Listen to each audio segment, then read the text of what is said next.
आमे आज लक्षे 23,849 जन जो माने विभिन्न एनपीसीआई कहार केवाईसी विभिन्न बाकी पड़ी थिला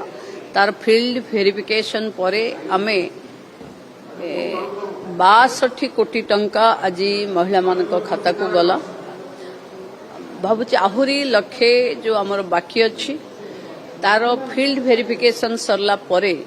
पुणी जेते जल्दी फील्ड वेरिफिकेशन सरीबो सेते जल्दी पुणी से मन को मिल जाए। देखो सुभद्रा रे जहाँ गाइडलाइन अच्छे से गाइडलाइन आधार रे फील्ड रो जो माने विभिन्न जिल्लार आज जिलापाल माने जोड़ी होते विभाग रो सेक्रेटरी एवं समस्त अधिकारी माने थिले इश्यूज होची आईटी रिटर्न्स आउ जमी ये लैंड इश्यू को सॉल्व करबा पई कलेक्टर माने भी प्रयास करूचंती आम विभाग भी रेवेन्यू डिपार्टमेंट सहित कथा ही प्रयास करूची